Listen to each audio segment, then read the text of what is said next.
Dear students, ఈరోజు మనము 10th class సంబంధించినటువంటి పోయమ్స్లో రెండవ పోయం గురించి మనం చెప్పుకుందాం. పోయమ్స్ యొక్క ప్రాముఖ్యత ఏమిటి అని అడిగినట్లయితే ఈ పోయమ్స్లో నుంచి మనకు 5 మార్కులకు సంబంధించినటువంటి ఒక ప్రశ్న అడగడం జరుగుతుంటుంది. 5 మార్కులు కంపల్సరీగా వస్తాయి. అందులో భాగంగా మరి ఒక రైటర్ పేరు కూడా అడగవచ్చు. కాబట్టి దాన్ని దృష్టిలో ఉంచుకొని నేను మీకు ఈ వీడియోలో ఒక్కొక్క పోయం గురించి చెప్తూ దానికి సంబంధించిన రైటర్ ఎవరు, ఆయన ఉద్దేశం ఏంటి, దాని యొక్క థీమ్ ఏంటి, ఎక్స్ప్లెనేషను ఇవంతా తెలుగులో చెప్తాను. మీరు కుదిరితే మీ దగ్గర టెక్స్ట్ బుక్ ఉన్నట్టయితే టెక్స్ట్ బుక్ తీసుకొని దగ్గర పెట్టుకొని కూర్చొని మరి వినండి ఈ పోయం.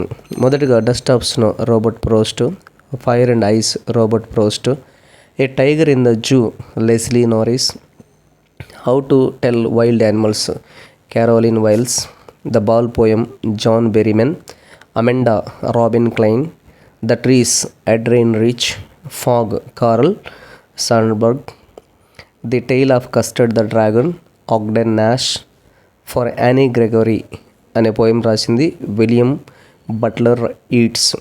ఇవి మేజర్ పోయమ్స్ మనకు 10th క్లాస్లో ఉన్నటువంటివి. కంపల్సరీగా ఒక పోయంలో నుంచి ఏదో ఒక స్టాంజా తీసుకుంటాడు. ఆ స్టాంజాకు సంబంధించినటువంటి 5 క్వశ్చన్స్ అడగడం జరుగుతుంది. మరి 5 మార్క్స్ మనం మిస్ చేసుకోకుండా ఉండాలంటే తప్పకుండా నేను పంపిస్తున్న ప్రతి వీడియోను చూడండి. 10 నిమిషాల వీడియో కాబట్టి పెద్ద కష్టమేం కాదు. ఆడుతూ పాడుతూ చూడవచ్చు, నేర్చుకోవచ్చు. మరి మొదటగా వీడియో చూసే మిత్రులు స్టూడెంట్స్ అందరూ నేను కోరుకుంటుందంటే సబ్స్క్రైబ్ చేయండి. ఆల్రెడీ సబ్స్క్రైబ్ చేసిన వాళ్ళు ఉంటే షేర్ చేయండి. కొత్తగా చూస్తున్న వారైతే మాత్రం తప్పకుండా సబ్స్క్రైబ్ చేసుకొని మరి ఛానల్ను ముందుకు తీసుకెళ్ళండి. ఈ సమయంలో మనం యూనిట్ 2లో ఉన్నటువంటి పోయం గురించి చెప్పుకుందాం. మొదటగా ఇంగ్లీష్లో ఉన్న స్టాంజెస్ అన్నీ నేను చదువుతాను. దాన్ని యొక్క వివరణ మీకు తెలుగులో అర్థవంతంగా తెలియజెప్తాను. జాగ్రత్తగా వినండి. ఉంటే టెక్స్ట్ బుక్ కూడా దగ్గర పెట్టుకొని కూర్చోండి. చాలా ఈజీగా అర్థమయ్యేటువంటి పోయమ్స్ మనం చెప్పుకుందాం. Tiger in the zoo. This poem contracts a tiger in the zoo with the tiger in its natural habitat. అంటే ఇక్కడ ఇది కాంట్రాస్ట్తో కూడినటువంటి పోయం. టైగర్ ఇన్ ద జూకు tiger in the habitat. Natural habitat అంటే అడవిలో ఉండే పులికి మధ్యలో ఉన్నటువంటి తేడా గురించి తెలియజేసేటువంటి poem. The poem moves from the zoo to the jungle. ఈ పోయం ఎక్కడి నుంచి ఎక్కడికి బయలుదేరుతుందంటే జూలో ఉన్నటువంటి టైగరు అలాగే అడవిలో ఉన్నటువంటి టైగరు దాని యొక్క విధానం ఎలా ఉంటుందో ఈ పోయంలో మనకు రైటర్ తెలియజేస్తూ ఉన్నాడు. Back again to the zoo. మరలా వెనక్కి తిరిగి జూకు వస్తాడు. Read the poem silently once and say which Strandja speak about the tiger in the zoo, which once speak about the tiger in the jungle. So ఏమంటున్నాడు ఇక్కడ writer లేదా poet ఏమంటున్నాడు అంటే ఏ Strandja మనకి జూలో ఉన్న పోయం టైగర్ గురించి, ఏ Strandja మరి అడవిలో ఉన్న టైగర్ గురించి మాట్లాడుతుందో కనిపెట్టమంటున్నాడు. సరే, ఫస్ట్ స్ట్రాంజా చూద్దాం. He stalks in his vivid stripes the few steps of his cage on pads of velvet quiet in his quiet rage. ఈ పోయం మనం చూసినట్లయితే ఇక్కడ ఏమంటున్నాడు, stalks in his vivid stripes the few steps of his cage on pads of velvet quiet in his quiet rage. Rage అంటే కోపము, stocks అంటే చిన్న చిన్న స్టెప్పులు వేస్తూ ఉన్నటువంటిది. ఇన్ హీస్ కేస్ అంటే పంజరములో ఉన్నటువంటి పులి గురించి మనకు మొదటి స్టాంజా చెప్తుంది. On pads of velvet quiet in his quiet rage అంటే నిశ్శబ్దమైనటువంటి కోపంతో నిశ్శబ్దమైనటువంటి అడుగులు వేస్తూ ఉంది ఈ యొక్క పులి అని చెప్తున్నాడు. He should be lurking in shadow sliding through long grass near the water hole where plump deer pass. ఈ స్టాంజాలో మనకి ఏమంటున్నాడు అంటే he should be lurking in shadow దాగుకుంటుంది, షాడో నీడన, sliding through the long grass ఏటవాలుగా ఉన్నటువంటి దట్టమైన ఎత్తైనటువంటి గడ్డిలో, near the water hole where plump deer pass.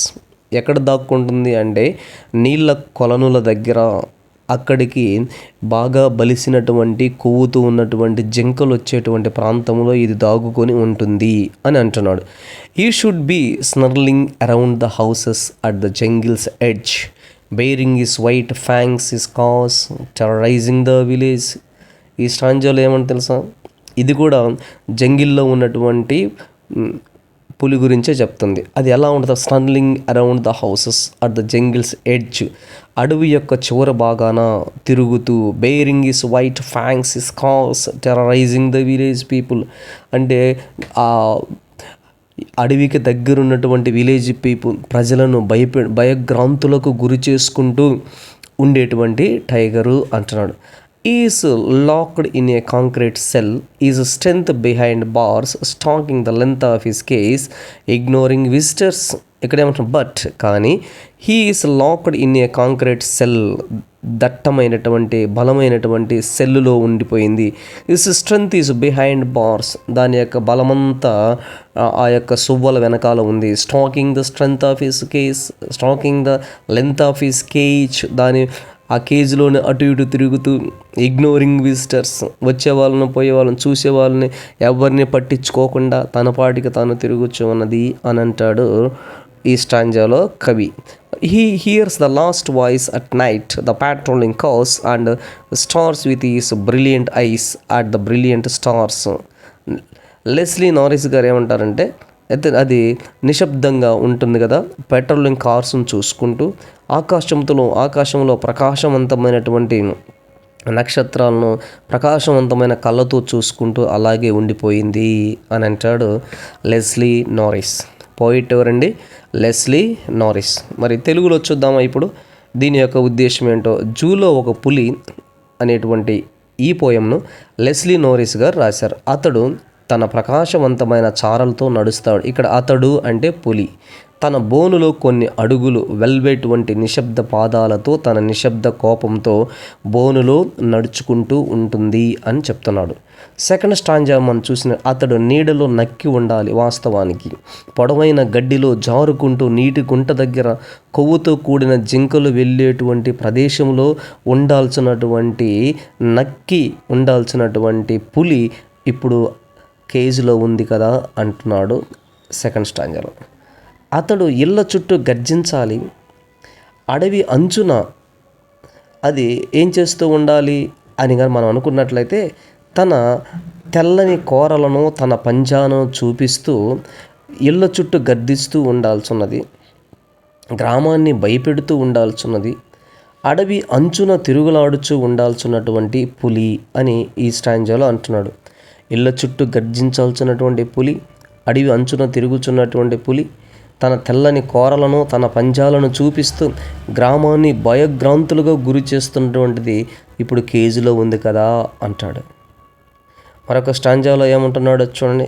కానీ అతడు కాంక్రీట్ గదిలో బంధించబడ్డాడు. అతని బలం కడ్డీల వెనక తన బోను పొడవున నడుస్తూ సందర్శకులను పట్టించుకోకుండా ఉంది అని అంటాడు. చూడండి, కాంక్రీట్ గదిలో బంధించబడ్డాడు పులి, బలమంతా కడ్డీలే వెనక ఉండిపోయింది. బోను పొడవున నడుచుకుంటూ సందర్శకులను పట్టించుకోకుండా తన పాటికి తాను వెళుచూ ఉన్నది కదా అని అంటాడు మరి పోయిట్. మరొక స్టాంజా మనం చూసినట్లయితే ఇది చివరి స్టాంజా. ఈ స్టాంజాలో కవి యొక్క ఉద్దేశము ఏమిటో మనము చూద్దాం. ఇక్కడ అతడు అంటే పులి అని చెప్పాను. రాత్రి చివరి శబ్దం వింటూ ఉంటాడు. గస్తీ కార్లు తిరుగుతూ ఉంటాయి కదా అటు ఇటు, వాటి యొక్క శబ్దాలను వింటూ ఉంటాడు. ఆ శబ్దాలన్నీ వినుకుంటా తన ప్రకాశవంతమైనటువంటి కళ్ళతో ప్రకాశవంతమైనటువంటి నక్షత్రాలను చూసుకుంటూ తన పాటికి తాను ఎవరిని పట్టించుకోకుండా ఆ కేజీలో ఉండిపోయి ఉంటాడు కదా అంటాడు. మరి ఇక్కడ అంటే ఇందులో మనకు రెండు విషయాలు గమనించవచ్చు. అడవిలో ఉన్నటువంటి దానికి స్వేచ్ఛ ఉంటుంది, పంజరములో ఉన్నదానికి స్వేచ్ఛ లేదు అనేటువంటి కోణంలో కవి మనకు అర్థవంతమైనటువంటి పోయంను మనకు తెలియజేసి ఉన్నాడు. Students, I request you all to subscribe my channel and share it and press the bell icon button. మరి ఈ వీడియో కొత్తగా చూస్తున్న వారైతే తప్పకుండా సబ్స్క్రైబ్ చేయండి. ఆల్రెడీ సబ్స్క్రైబ్ చేసిన వాళ్ళైతే మాత్రం షేర్ చేయండి. మార్కుల విషయంలో మాత్రం రాజీ పడవద్దు. 5కు 5 మార్కులు రావాలంటే ఒక 5 నిమిషాలు 10 నిమిషాలు చేసినటువంటి వీడియోను చూసి మంచి మార్కులు తెచ్చుకోవడానికి మీ వంతు మీరు ప్రయత్నం చేయాలి. All the best to my dear students.